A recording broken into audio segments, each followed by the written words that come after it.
Dictée brevet numéro 2, troisième année scolaire 2012-2013, explication du troisième paragraphe. Ce ne fut.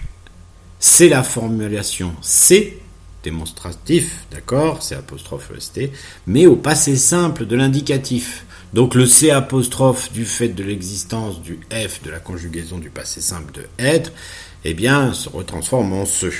Ce ne fut que le hasard. Attention à hasard, ne faites pas l'erreur de l'écrire en anglais. Point.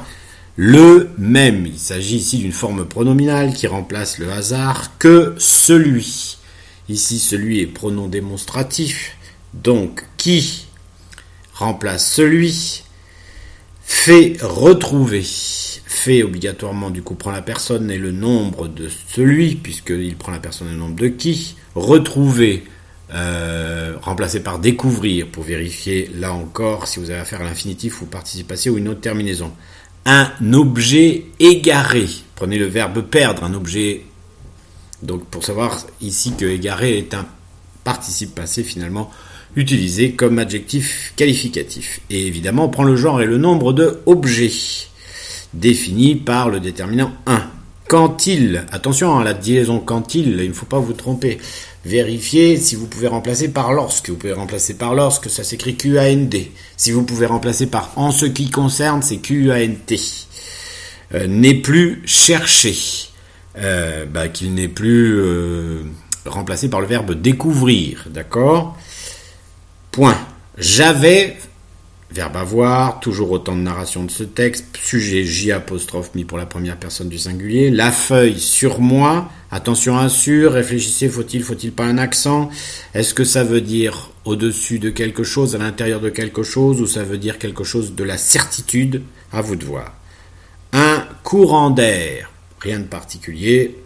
La fit s'envoler, c'est le verbe faire au passé simple de l'indicatif. Là, évidemment, représente la feuille. S'envoler, remplacé par partir, c'est le verbe envoler à la forme pronominale. Et là encore, vérifiez si vous avez affaire à l'infinitif ou au participe passé. Une vieille bigote. Alors, bigote, faut chercher dans le dictionnaire, évidemment, c'est le mot difficile de la dicter. Vieille, faites attention à l'orthographe, il y a des i qui se promènent un peu partout. Et évidemment, bigote est du féminin, puisque le déterminant une est féminin singulier. La ramassa. Là, on l'a vu, il a déjà été mis dans la fit s'envoler. C'est toujours cette maudite feuille. Ramassa, par contre, c'est le verbe ramasser, au passé simple de l'indicatif. Le sujet, c'est la vieille bigote. À vous de voir quelle est donc la personne et le nombre.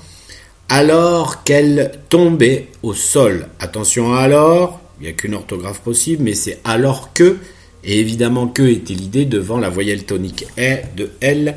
Tomber, c'est le verbe tomber, évidemment. Vérifier avec choir, qui est l'imparfait indicatif chuter. À partir de là, vous voyez, évidemment, la personne et le nombre de la terminaison de tomber au sol, pas de particularité. Excusez-moi. Elle parcourut, verbe parcourir, c'est qui elle ici? Est-ce que c'est la feuille ou est-ce que c'est la vieille bigote? À vous de voir, mais c'est le passé simple de l'indicatif. Et de toute façon, c'est elle. Donc, à vous de voir la personne et les nombres. De ses yeux fatigués. À qui appartiennent les yeux? Évidemment, ils appartiennent à la vieille bigote. Donc, c'est un possessif. Donc, ne vous trompez pas sur l'orthographe. Est-ce que c'est S? Est-ce que c'est C? À vous de voir.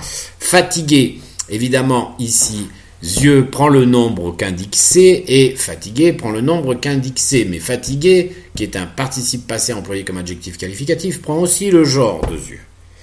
Les quelques lignes. Ici, quelque est adjectif indéfini, donc il s'accorde en genre et en nombre à ligne, qui lui-même prend le nombre du déterminant les. Elle parcourut.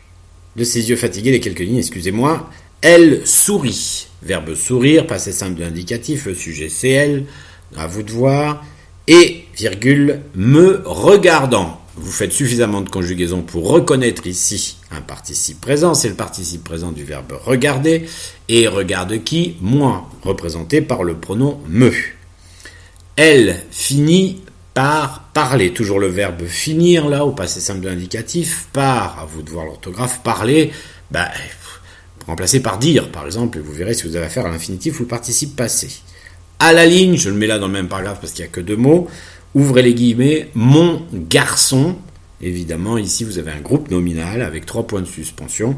À vous de découvrir le nombre en faisant bien attention évidemment à ce déterminant.